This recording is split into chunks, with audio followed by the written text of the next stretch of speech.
septiembre de 2024. Ya decía yo al principio del programa que, en fin, la producción hoy es muy interesante con todos los invitados y que iba a dar mucho juego. Sí, este programa así, como todos, ¿eh? Pero hoy, bueno, digo por las características personales, en fin, de cada invitado iba a dar juego. Y de hecho, me encanta la entrevista anterior, entre otras, porque es puramente natural, 100%. Se ha incorporado incluso al próximo invitado, en fin, ha estado hablando, conversando. Y eso, quien lo quiera, nada más que lo puede hacer el directo, la impronta de la radio. Esta radio tan natural como es Radio Esquina, la luz y la voz de Sanlúcar. Bueno, pues Ángel Barroso, bienvenido.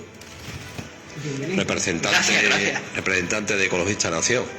Tenemos mucho que decir, ¿eh? Hoy. Bueno, hoy como Ecologista Nación y también como representante de la plataforma por el tren de la costa noroeste, que somos los que organizamos ahora hablamos de esta actividad para el domingo, que es lo que yo vengo sobre todo a hablar de ello, ¿no? Pero antes de hablar del tema y un poco del contexto y antes de hablar, ¿no? Y además tenemos la documentación necesaria, vamos a hablar del motivo de la semana de sostenibilidad, etcétera. Pero hay algunas preguntillas que a mí me interesa ver qué es vuestra opinión.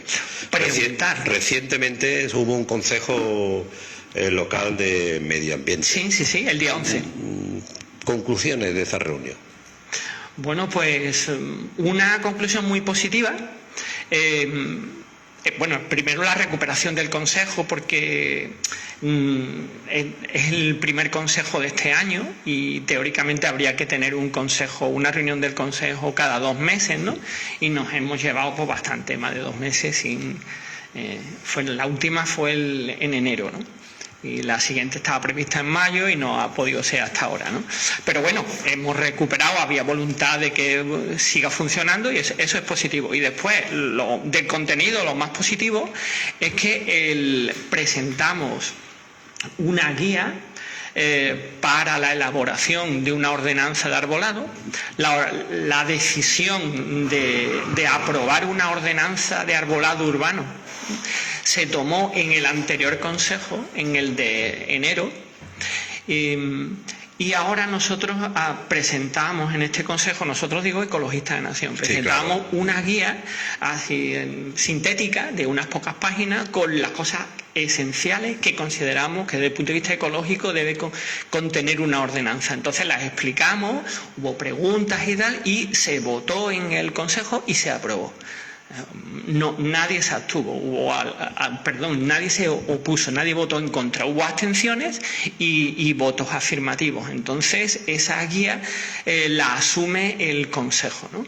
Y lo principal creo que de esa guía es acabar de una vez con las podas drásticas estas, que es la regla y que consisten en prácticamente desmochar los árboles de Sanlúcar, los árboles urbanos de Sanlúcar, ¿no? Aunque en ese consejo no se habló de la instalación de un vertedero ilegal provocado por el propio ayuntamiento, nadie planteó ni la delegación. No estaba en el orden del día y nosotros, Ecologistas de Nación, pues lo preguntamos en ruegos y preguntas, ¿no? Entonces nos respondió el técnico de la Delegación de Medio Ambiente, Manolo Salazar, que era un vertedero que es del ayuntamiento, de Berta y el ayuntamiento, que todavía no está bien organizado, ¿no? Esta gran parte. Primero, es lo que allí solo vierte el ayuntamiento y es lo que cogen de los puntos negros. Los puntos negros son pues diversas zonas de Sanlúcar donde la gente... Pero aquello no tiene normativa. ¿Cómo se puede vertir en un sitio que no tiene normativa? Eso está mal, ¿eh? Nosotros lo criticamos, ¿no? Estoy diciendo lo que nos contestó, ¿no? Que son cosas que... todo tipo de enseres, cosas de esas que recoge Emulizán y el ayuntamiento y que que quieren hacer separar por tipos de basura y después llevarlos a algún otro lugar, ¿no? Y que van a hacer un proyecto y tal. De momento aquello no reúne las condiciones legales, que se lo dijimos, ¿no? Y además también le dijimos que cualquier proyecto o cosa de ese tipo medioambiental tiene que ser informado el Consejo, que el Consejo no sabíamos nada, simplemente nos ha llegado fotografías del vertedero allí, ¿no? Eso es al lado del punto limpio, en Rematacaudales. Había una zona donde se vertía indiscriminadamente, la Junta de Andalucía le advirtió al ayuntamiento que allí no podía verter, ¿no? La limpiaron y entonces están haciendo un vallado, una zona un poco más ordenada, en una zona próxima. Y allí están echando la basura, por ahora mal. Están haciendo la valla con tal para que no entre nadie y tienen el compromiso de hacer separación. Vale, pero no insistir, pero una administración, sabiendo el delito, que tiene delito medioambiental, no puede hacer en teoría eso y sigue haciéndolo. No lo puede hacer, le advertimos que aquello estaba mal, ¿no? Vale. Recientemente, Ecologistas en Acción, ya a nivel andaluz, presentó un recurso respecto a la mina de los Frailes en Alcoya.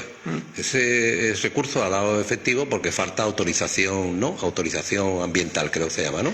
Sí, por ahora. Pero temporalmente, ¿no? Temporalmente no se da la autorización ambiental, ¿no? No hemos analizado todavía, no conocemos bien el dictamen, pero está paralizado temporalmente. Y alrededor de Doñana, que yo aquí le he dicho una auditoría concretamente, del acuerdo de Doñana, se concedió a San Lucas buena gestión, casi 6 millones para proyectos desde el punto de vista de la sostenibilidad y del tema. ¿Qué opinión tiene Ecologistas de Acción que gran parte de ese dinero se emplee en instalaciones deportivas? Bueno, lo preguntamos en el Consejo también. No iba en el orden del día del Consejo, que creo que debería haber ido. Y lo preguntamos, ¿en qué se va a utilizar este dinero? ¿Y qué nos podéis decir? Y entonces nos respondió la delegada de Medio Ambiente diciendo que no había ninguna decisión tomada, a pesar de que se apareció en noticias de prensa incluso del propio ayuntamiento. Nos dijo que todavía estaban en estudio. Tienen que firmar el convenio a principios de noviembre. Cuando se firme el convenio tienen que no ir ya los proyectos terminados, pero al menos debe haber una enumeración de en qué se va a gastar esos casi 6 millones de euros, ¿no? Y les recordamos que el Consejo Asesor de Medio Ambiente pues tiene el derecho a ser informado previamente.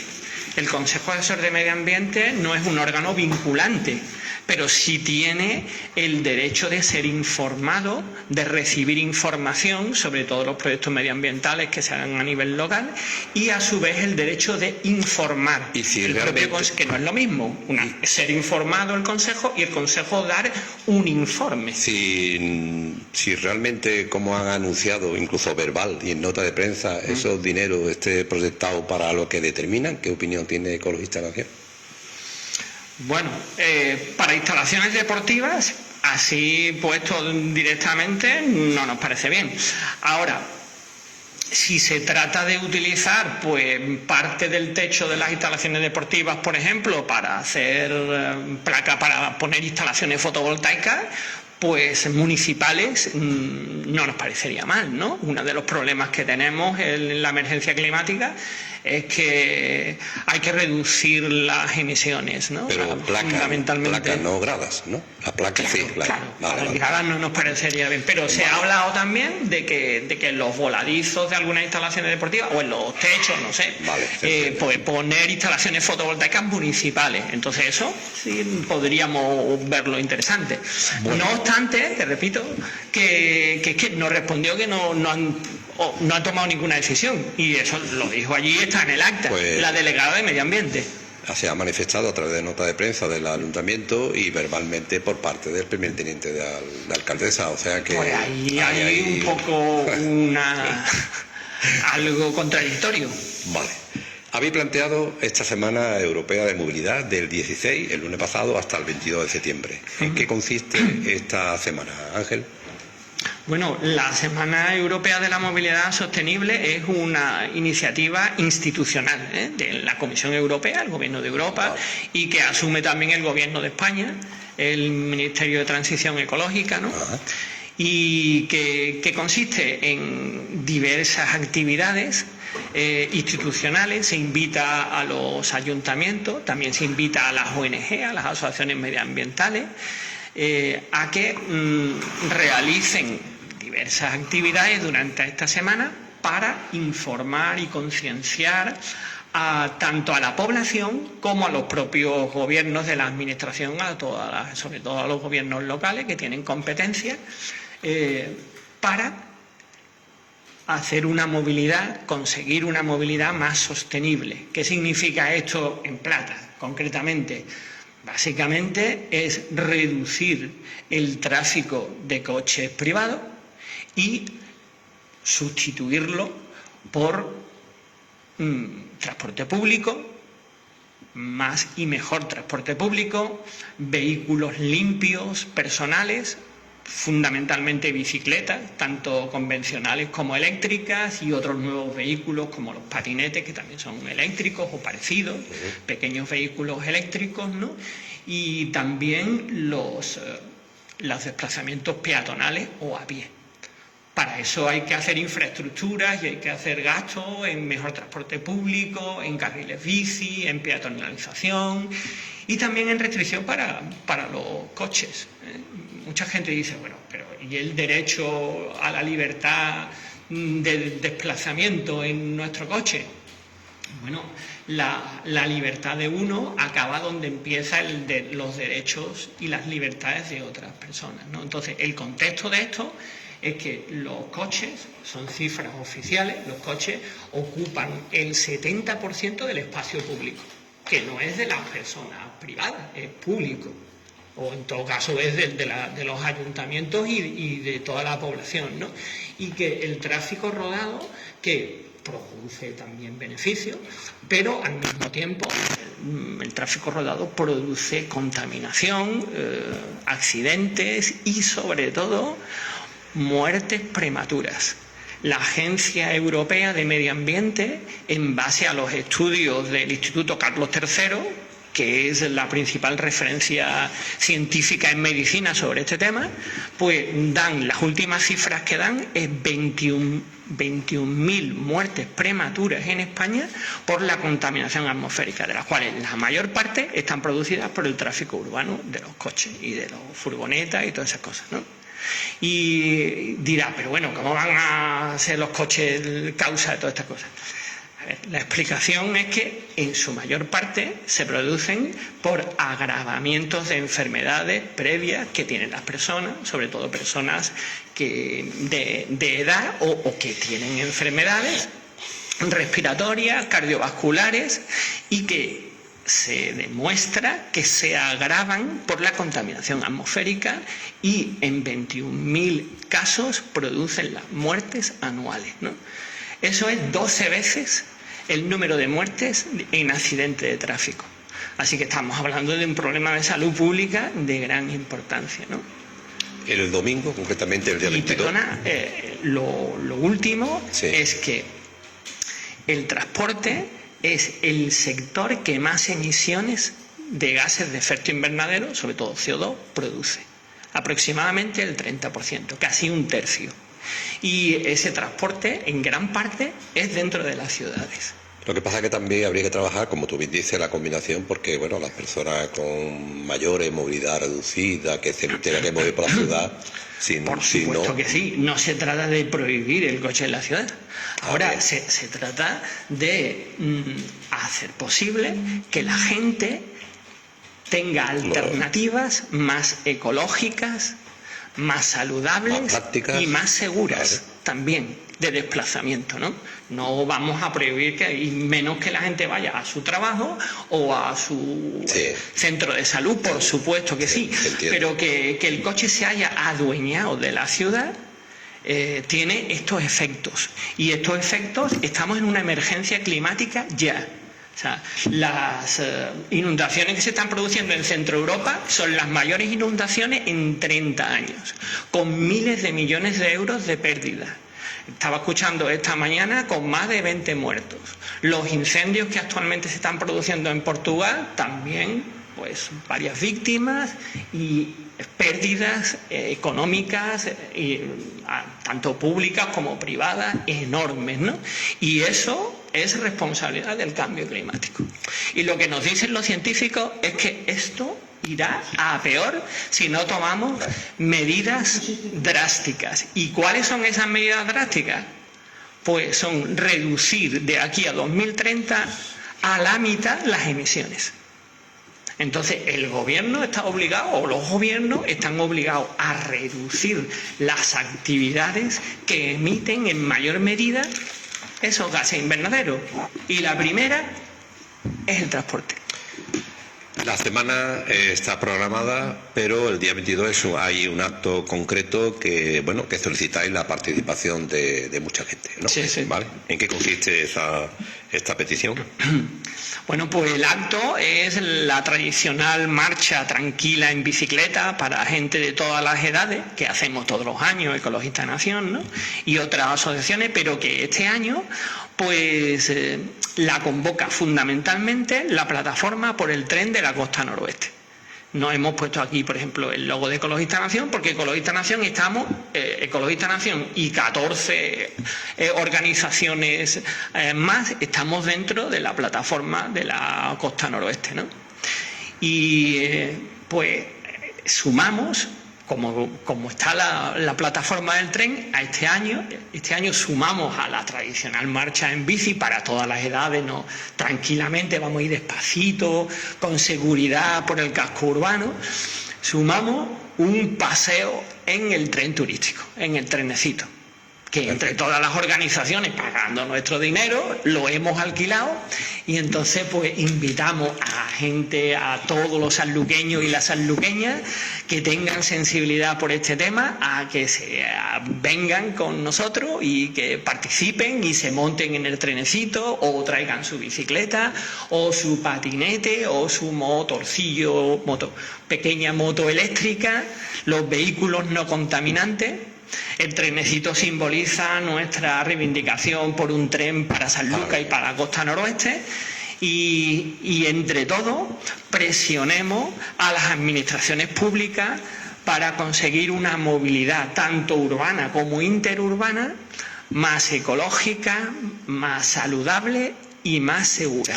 Al mismo tiempo, Ángel, habéis emitido una nota de prensa diciendo que nuestro ayuntamiento lleva incumpliendo la ley del cambio climático desde hace más de 20 meses. Efectivamente. Pues explico esto, lo que me quieres decir, ¿no? Sí. El contexto de esto, pues bueno, el contexto medioambiental lo hemos explicado ya, ¿no? Estamos en una emergencia climática, Europa, el gobierno español obligan a que hay que reducir.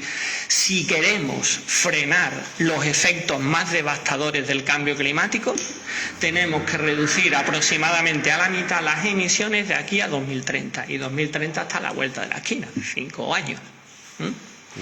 Bien, entonces, ¿cuáles son los instrumentos legales para conseguir eso? Pues son muchos, ¿no? Pero uno muy importante es cambiar la movilidad de nuestras ciudades. Y el instrumento para cambiar la movilidad y hacerla más ecológica y más saludable y más segura son los planes de movilidad urbana sostenible, los famosos PEMUS. Son obligatorios. La ley de cambio climático del Estado español, que se aprobó en mayo de 2021, ya hace algunos años, pues daba año y medio a los 150 ayuntamientos que hay en España con más de 50.000 habitantes. Le daba año y medio para elaborar y aprobar y poner en funcionamiento estos planes de movilidad urbana sostenible. Estos planes deben reunir una serie de requisitos. El más conocido es que deben incluir zonas de bajas emisiones, que serían aquellas zonas del municipio donde con previo estudio se vea que hay más tráfico rodado, más intenso y por tanto más emisiones y más contaminación. Y entonces en esas zonas hay que restringir el tráfico, disminuir el tráfico, ¿no? Entonces, por norma, los coches tienen unas etiquetas ambientales y especialmente se deben restringir a aquellos que son más contaminantes, que son los más antiguos, ¿no? No significa que esta es la única medida, no. A la ciudadanía, sobre todo a la gente un poco más modesta, que son los que tienen los coches antiguos, hay que darle alternativas o hay que darle compensaciones. En principio, esto no es aplicable a los residentes de esa zona. El residente puede entrar y salir por normativa. Hay un reglamento aprobado en diciembre de 2022 sobre cómo hay que hacer en detalle los planes, las zonas de bajas emisiones, ¿no? Ya hace tiempo. Entonces, como repito, los residentes pueden entrar y salir. Los establecimientos comerciales pueden tener carga y descarga sin problema. Lo que se trata es de las personas en vehículo particular o los autónomos, las empresas que crucen esa zona, sí pueden ser sometidos a restricciones, sobre todo en el caso de los vehículos más contaminantes, ¿no? Si es un vehículo eléctrico puede pasar. De acuerdo. Claro, eso se tacha como clasista. Pero hay que tener en cuenta que el objetivo es reducir las emisiones. Entonces, lo que decimos desde Ecologista Nación o desde otro colectivo es que para hacerlo bien esto hay que dar medidas compensatorias. Transporte público real, ¿no? Mejor transporte público, carriles bici, a las personas, los autónomos que tienen vehículos, pues ayudas para que compren nuevos vehículos, aunque esto no es de la administración local, pero la administración local sí le puede, por ejemplo, reducir o poner un bono gratuito en autobús, por ejemplo, ¿no? O reducir los impuestos municipales a la gente que compre un nuevo coche, que tenga menos renta y cosas así, ¿no? Entonces, esto es lo que obliga la ley. La ley obliga a que todos los municipios de más de 50.000 habitantes, caso de Sanlúcar, son 150 ciudades, y nosotros estamos incompletos, pues tuvieran ya en vigor a 1 de enero de 2023, hace 20 meses, tuvieran en vigor un plan de movilidad sostenible y con su zona de bajas emisiones ya funcionando. Y esto cuesta dinero, ¿no? Porque el plan de movilidad sostenible de Sanlúcar se hizo con las subvenciones EDUSI y se aprobó con muchísimo retraso y tienen un presupuesto de más de 30 millones, ¿no? Y el ayuntamiento no tiene ese dinero de euros, ¿no? Ahora bien, cuando se aprobó estas obligaciones en 2021, el Estado en 2021 y en 2022 pues sacó 2 subvenciones de 1.500 millones de euros para esto, finalistas. No para cualquier ayuntamiento, para los 150 ayuntamientos que tienen la obligación de tener PMU y zona de bajas emisiones. ¿El ayuntamiento de Sanlúcar solicitó algo para esto? No. Tuvo que devolver dinero, tú lo sabes. Bueno, de EDUSI, pero me estoy refiriendo a otra cosa. Lo de EDUSI se aprovechó en parte para contratar a una empresa y hacer el plan de movilidad urbana sostenible. Que por otra parte, el plan de movilidad urbana sostenible que hay en Sanlúcar, que está aprobado, a Ecologista Nación nos parece bastante bueno. Y estamos sustancialmente de acuerdo con él. Ahora, ¿qué pasó? Pues la empresa, después de un proceso de elaboración con participación ciudadana, le dio al ayuntamiento el documento ya listo en febrero de 2022. Para que ejecute, ¿no? Simplemente ya había pasado todas las fases, había que llevarlo a pleno, aprobarlo, un periodo de información pública y empezar, ¿no? Y eso se podía haber hecho perfectamente. ¿Qué hizo el ayuntamiento? El anterior gobierno todavía no habían llegado las elecciones. ¿Qué hizo? Recibió ese proyecto, lo metió en un cajón y no dijo nada. Y así llegamos hasta marzo de 2023. Entonces, en marzo de 2023, en el último pleno antes de las elecciones, probablemente para evitar pues recursos o sanciones de los tribunales, sacó en el último pleno antes de las elecciones, se llevó a pleno el PEMUS y se aprobó. Claro, como después fueron las elecciones, aquello quedó en principio paralizado. Hubo que someterlo a exposición pública, se hizo en la opacidad, sin ninguna publicidad, no nos enteramos ni Ecologista Nación siquiera, y no hubo ninguna alegación. Así que se aprobó en octubre. Aparece en el boletín oficial de la provincia que se aprobó en octubre. Ya lo aprobó pues el nuevo gobierno, porque esto es octubre de 2023, ¿no? Perdón, de 2024, no, octubre de 2023, 23, ¿no? sí, vamos a cumplir un año de plan. Claro. Bueno, se aprobó en octubre, ya con todos los trámites. Y ha pasado un año, ya con el nuevo gobierno. Y tampoco. ¿Se ha empezado a implementar, a aplicar, a ejecutar este plan? La respuesta es no. Entonces aquí hay responsabilidad del gobierno anterior y del nuevo gobierno. Y nosotros no tenemos inconveniente en decirlo. Y así lo hemos criticado, ¿no? Tanto el PEMUS como la zona de bajas emisiones, ¿no? Además, con enredos y, digámoslo claramente, mentiras por parte del ayuntamiento. Porque delegadas del ayuntamiento han dicho, no, el ayuntamiento, el gobierno ha dado un nuevo plazo de ampliación de 18 meses. Ya no es el 1 de enero de 2023, sino es julio de 2024. Eso no es verdad. Eso no es verdad, es intentar enredar. ¿Qué es lo que realmente ha aprobado el gobierno? Pues el gobierno, en el decreto este de la zona de bajas emisiones de diciembre de 2022, al final, en la disposición transitoria única, dice: las zonas de bajas emisiones establecidas en fecha anterior a este decreto, o sea que estén funcionando antes de diciembre de 2022, tendrán 18 meses para adecuarse a este decreto. Ahora, las que ya estaban funcionando. Y un decreto, un real decreto, nunca puede ir en contra de una ley que tiene mayor rango. Y la ley sigue en vigor diciendo: antes de 2023 tienen que estar en vigor los planes municipales de movilidad y las zonas de bajas emisiones. Por tanto, esto no era verdad. En el último pleno vino el delegado de movilidad a informar, entonces, pues según él, la cosa era maravillosa y estaban haciendo las cosas despacio para hacerlas bien. Y que se habían dado cuenta ahora que había que hacer una nueva ordenanza. Esto también es enredar. ¿Por qué?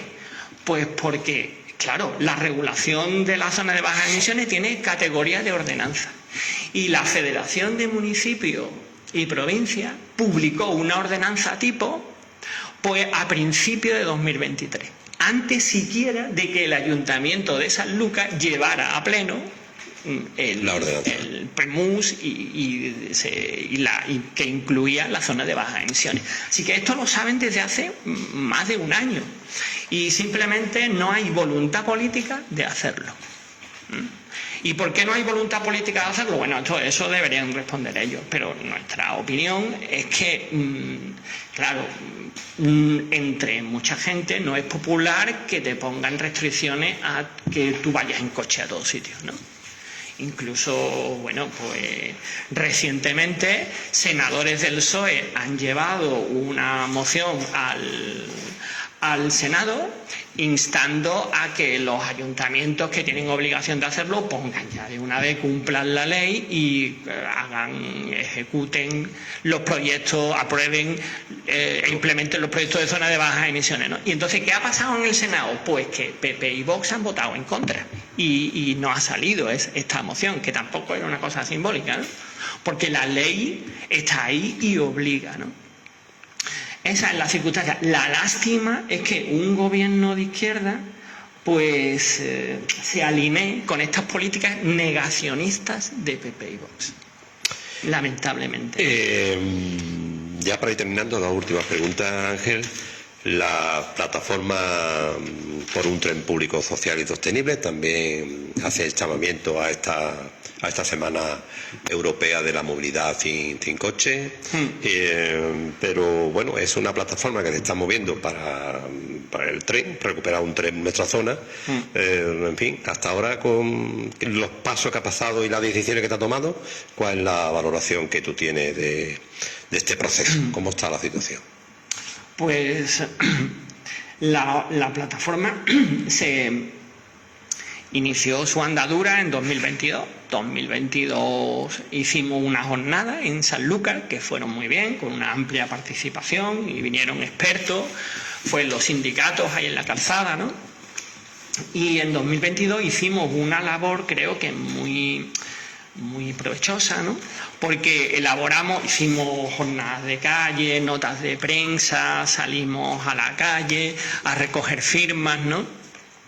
Y sobre todo, lo más importante es que además de estas jornadas, que yo creo que sí fueron una cosa a resaltar, elaboramos una moción tipo y la presentamos, no solo la elaboramos, la presentamos en todos los plenos municipales de los ayuntamientos de la costa noroeste, Trebujena, Sanlúcar, Chipiona y Rota, y además en todos los del entorno, en Lebrija, en Jerez, en el puerto de Santa María, en Puerto Real, en Cádiz, en San Fernando, en la Diputación, y en todos salió.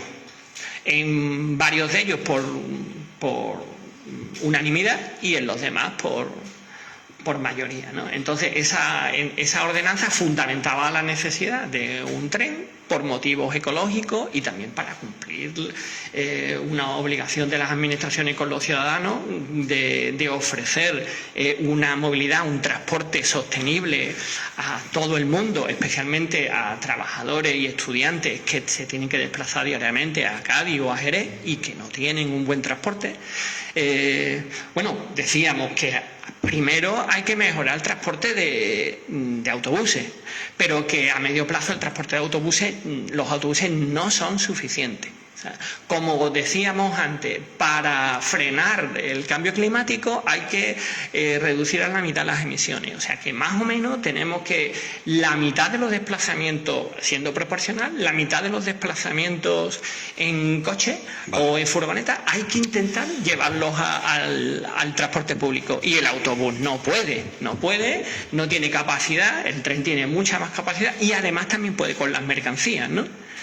Entonces fundamentábamos en esto y lo que instábamos lo que se comprometían los ayuntamientos es a reunirse y a hacer gestiones con la administración competente para hacer estos trenes, que son la Junta de Andalucía y sobre todo el Ministerio de Transporte, para que se hiciera cuanto antes posible.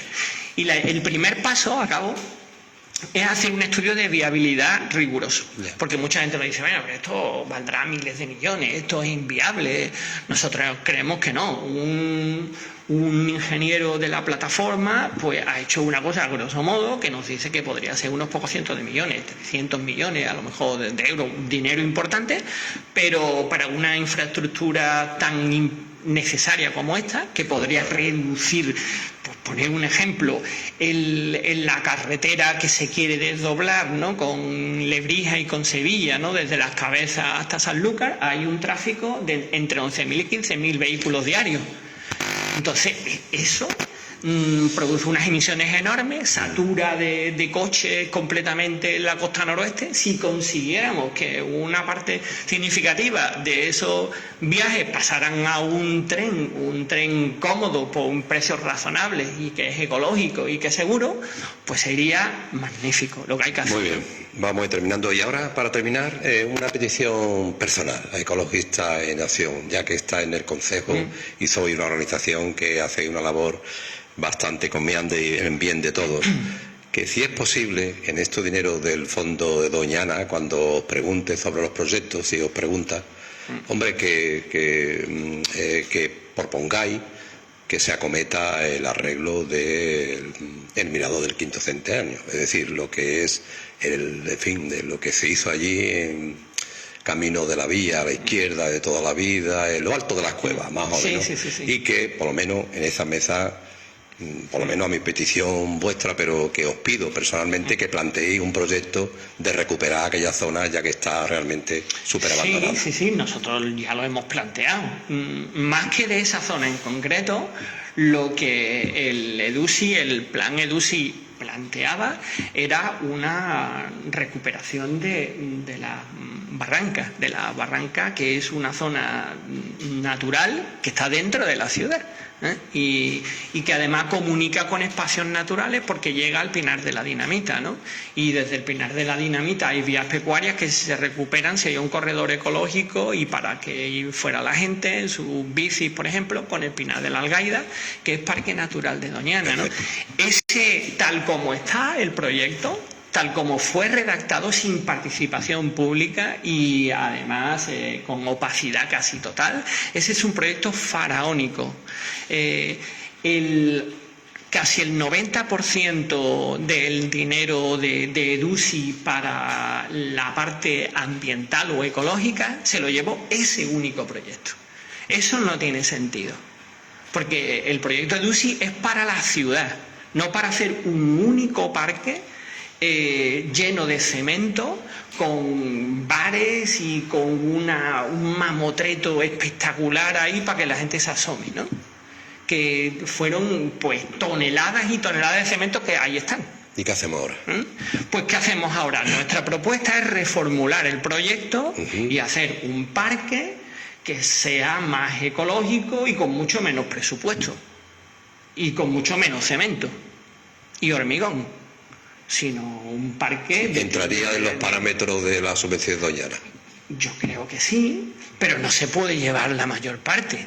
Porque el parque que se planteaba allí era... No sé, yo me refiero a la recuperación, artificial, yo no me refiero al parque entero, sino a la recuperación medioambiental del destrozó que se ha hecho allí, ¿no? Hombre, claro que sí, eso habría que hacerlo, ¿no? La recuperación ambiental, sí, por supuesto, pero yo lo extendería, o nosotros lo que proponemos es extenderlo a la recuperación ambiental de toda la cornisa, de toda la barranca, que tiene pues encinas y alcornoques centenarios, que tiene un matorral mediterráneo con más de 30 especies, que tiene algunos árboles que son muy raros, como el piruétano, bueno, un endemismo ibérico. Ahí queda. Ángel, no tenemos más tiempo. Encantado de que esté en Radio Esquina y hasta la próxima. Hasta la próxima. Venga, hasta luego. Esperanza, nuestra pausa y volvemos enseguida. Una cosa que no he dicho.